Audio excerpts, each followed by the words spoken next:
Вы смотрите «Вести Тимана Сосногорск». В студии Влада Гришаева. Здравствуйте. Сосногорский район занимает 5-е место в Республике Коми по собираемости взносов на капремонт. Об этом через несколько секунд, а пока некоторые темы выпуска. Мастер-классы, интерактивы и выставка уникальных работ. Сосногорский музей присоединился к ежегодной всероссийской акции. Парад первоклассников. Как отметили окончание первого учебного года сосногорские мальчишки и девчонки. Лига глухаря. В физкультурно-оздоровительном комплексе прошел очередной игровой день баскетбольного турнира. По программе капремонта за 4 года регоператор собрал на территории муниципалитета 100 миллионов рублей. На эти средства уже отремонтированы 30 многоквартирных домов. В этом году работы будут произведены еще в 10. Об этом жителям Сосногорска в рамках встречи рассказала представитель регионального фонда капитального ремонта. Также она ответила на вопросы горожан. Андрей Калиничев продолжит. Тема капитального ремонта для жителей Сосногорска остается острой и вызывающей множество вопросов. На встрече с представителями регоператора прозвучали как частные, так и касающиеся всех собственников жилья. Например, должен ли региональный оператор заключать договоры с жителями республики? Мы не являемся поставщиками услуг, мы вам не продаем ни товары, не оказываем услуги. Мы являемся между вами и исполнителем, то есть подрядчиком, промежуточным звеном. Поскольку собственники, когда не проявляют инициативу, не выбирают спецсчета, всем остальным занимается регоператор. Регоператор собирает средства, регоператор находит подрядчиков, регоператор контролирует работы, которые проводит подрядчик. Договоры не заключаются в силу жилищного законодательства. Вся ответственность регоператора также утверждена жилищным законодательством. Это те же самые отношения, что отношения между вами и налоговой. Это такой же обязательный сбор. Это не платеж коммунальный, это обязательный взнос. Еще один вопрос касался домов с износом свыше 70%. Должны ли они включаться в региональную программу капитального ремонта? Эти дома должны исключаться в первую очередь из программы и будут выноситься в отдельную региональную программу по капремонту. На сегодняшний день я могу вам посоветовать провести собрание собственников. Есть такой порядок установления необходимости проведения капремонта. Без разницы, там у вас решение собственников, 2/3 голосов должно, 2/3 голосов, это будет кворум по вашему решению. Принимаете решение собственников о необходимости проведения капремонта, направляете это решение в наш адрес. В течение 30 дней вы его должны направить, и в течение 45 дней комиссия выезжает на объект, осматривает, выносит заключение, дает рекомендации администрации, либо действительно, если есть такая необходимость, перенести срок проведения капремонта, либо уже в порядке, установленном регпрограммой. Как отметила представитель регионального оператора, до 2044 года в Сосногорском районе по программе капитального ремонта запланировано проведение работ в 500 домах. Разумеется, это будет возможно только при высокой собираемости взносов. Андрей Калиничев, Павел Дурников, Вести Тимана, Сосногорск. День соседей в Сосногорске отметили субботником. Жители дома номер 17 по улице Горького вышли на уборку придомовой территории. Этот праздник имеет международный статус и отмечается в мае. Однако это не столько праздник, сколько повод обратить внимание на людей, с которыми живем рядом, но при этом мало что о них знаем. А как известно, лучше всего человек познается в труде. С каждым годом, отмечают инициаторы, на уборку общей для нескольких домов территории выходит все больше соседей. Ежегодная акция. И с каждым годом, вы знаете, я вот смотрю, что больше и больше людей приходят. Они чувствуют, что надо рядом с собой, с домом, сделать чуть-чуть чище. Вышла спортзал, поубирали, вышли какие-то, поодиночке люди, а вот когда мы вместе, это нет ничего ценнее. Когда общие идеи мы заражаем. Поучаствовали в уборке и даже самые маленькие жители дома. Ведь чистоте и порядку нужно приучать уже с детства. Субботник прошел весело и плодотворно. Жители убрали мусор на детской площадке, пообщались и даже наметили планы на будущее. Подав тем самым хороший пример горожанам, с чего можно и нужно начинать дружбу с соседями.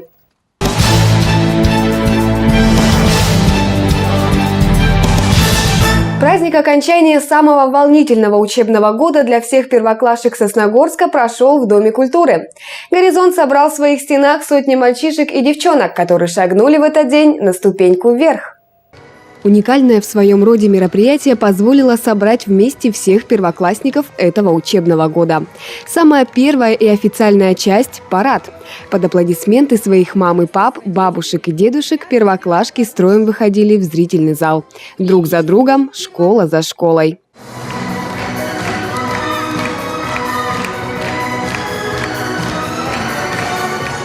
Организаторы подготовили для самых маленьких школьников интересную программу, во время которой вместе с героями сказок дети отгадывали загадки, читали стихи, играли, пели и танцевали.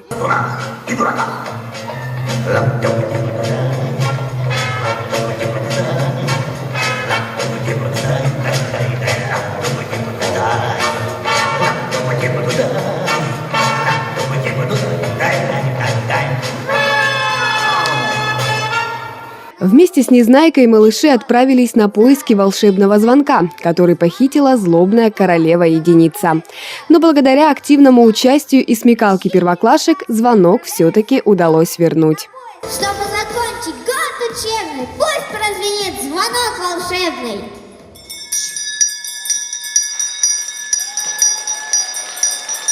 Позади самый первый учебный год для первоклассников, но впереди еще огромный путь, который они с удовольствием решили пройти. Но и сейчас 3 месяца теплых летних каникул. Времени достаточно, чтобы набраться сил и переступить школьный порог вновь. Теперь ребята официально второклассники, а это значит, что ответственности увеличилось вдвое. Влада Гришаева, Евгений Юрин, Вести Тимана, Сосногорск. Как показывают соцопросы, музей – последнее место в городе, которому люди готовы уделять свое внимание. У большинства музей ассоциируется с унылыми залами, куда свозят все устаревшее и ненужное. Однако те, кто считает именно так, просто не знают, как правильно ходить в музей. Например, 1 раз в году это можно сделать ночью. В минувшую субботу Сосногорский городской музей распахнул свои двери для посетителей в непривычное время – вечером. Таким образом, сосногорцы смогли присоединиться к всероссийской акции «Ночь музеев». Ее цель – показать, что сегодня музей – это современное учреждение, наполненное инновационными технологиями и модными тенденциями. Мы идем много со временем, мы ищем новые подходы в нашей работе для привлечения как можно большего количества посетителей. В нашем музее подобная акция проходит уже 5-й год. И каждый раз его сотрудники придумывают что-то новое и интересное. Вот и в этот раз все желающие могли попробовать себя в роли художников, освоив необычную технику и нестандартный материал – нефть. Оно похоже на масло. В принципе, многие краски – это нефть. Ну, как бы тоже в составе есть нефть, точнее. Вот. Ну, она хорошо тушуется на именно глянцевой бумаге. Вот как раз с растушевкой можно добиться градации цвета. Вот. Ну, разные, вот как на представленных картинах. Достойный внимания вид искусства? Да, безусловно, да.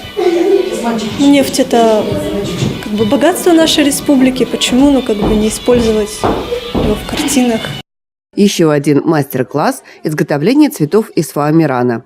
Как рассказали участникам, сложного в этом ничего нет, но результаты зачастую превосходят ожидания. Цветы из фоамирана отличаются изысканностью и очень похожи на настоящие. У нас на севере цветов-то нет толком. Все очень быстро заканчивается, лето проходит, радоваться нечему. Мы делаем радость, наши северные цветы в особенности. Кто-то еще только учится создавать свои первые шедевры, а Глеб Куликов уже удостоился персональной выставки. Несколько десятков экспонатов представлены в различной технике. Здесь и оригами, и вязание, и изделия из бисера. Их уникальность в том, что автор их совсем не видит, а только чувствует руками. Глеб с удовольствием поделился своими секретами. Например, как ему удается не путать цвета бисера. Я пишу по Брайлю, бывает, там, букву, например, цвета какого-нибудь, вырезаю бумажку и приклеиваю на баночку. Там, то есть, тоже подбираю цвета. Придумываем тоже, какие цвета, там можно делать цветы какие-нибудь, там, растения. Еще мальчик рассказал, что многообразие различных материалов, которые он использует, позволяет ему все время узнавать что-то новое. С этой целью он пришел и на Ночь музеев. Что-нибудь, да, хочу попробовать и новое.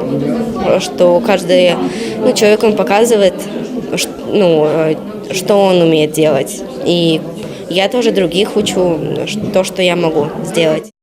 Только мастер-классами и выставками музей в этот вечер не ограничился. В интерактивной зоне, посвященной году театра, каждый посетитель смог примерить на себя исторический образ и сделать фото на память. Елена Двожик, Евгений Юрин, Вести Тимана, Сосногорск.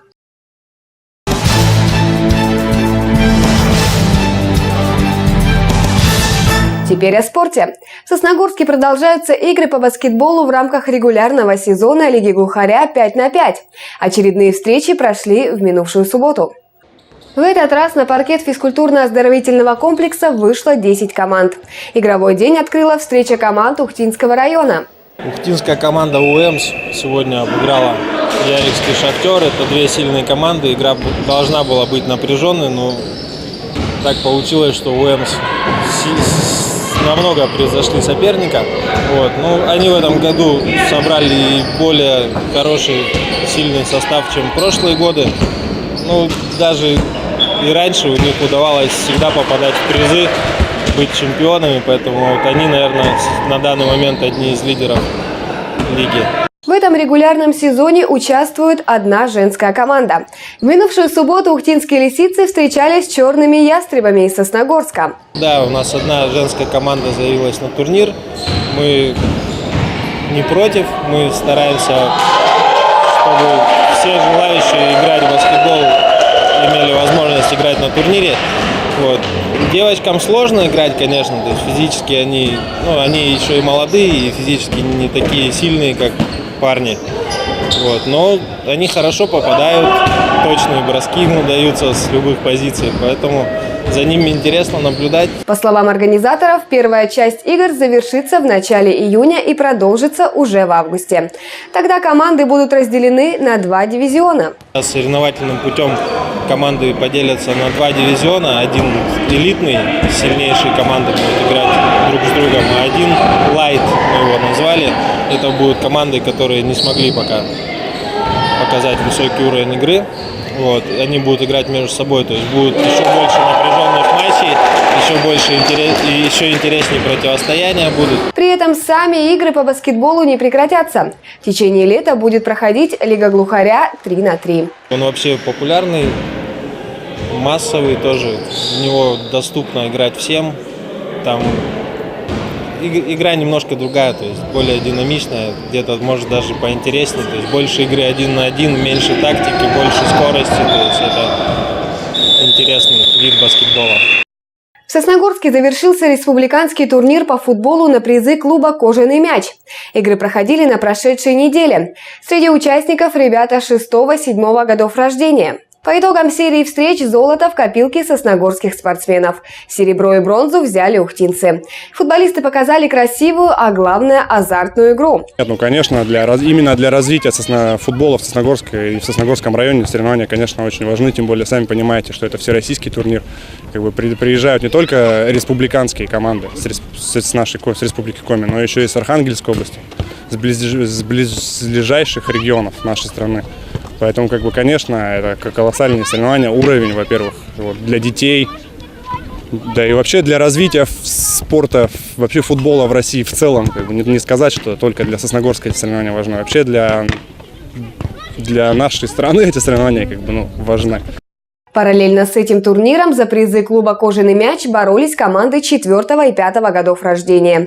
К слову, эти игры должны были проходить в Ухте, но так как их стадион затопило, встречи прошли в Сосногорске. Изначально соревнования планировались на нефтянике, но в связи с природными катаклизмами, сами, наверное, знаете, там сейчас только водное поло, по-моему, можно проводить, поэтому перенесли соревнования к вам. Наш дружелюбный город Сосногорск. Ближайшие игры в рамках «Кожаного мяча» пройдут в конце мая, в начале июня. За первое место будут бороться команды 8-9 годов рождения. В завершении выпуска о погоде. По прогнозам синоптиков, эта неделя будет холодной. Температурный фон прогнозируется ниже нормы в среднем на 3 градуса. До среды существенных осадков не ожидается. При этом ночная температура будет опускаться ниже 0 градусов, днем 8-10 градусов тепла. В ночь на четверг территория попадет под влияние циклона. Он принесет осадки смешанного вида и порывистый ветер. Это все, что мы успели рассказать вам сегодня. Новая информация уже в следующих выпусках нашей программы. А я с вами прощаюсь. Всего доброго и до свидания.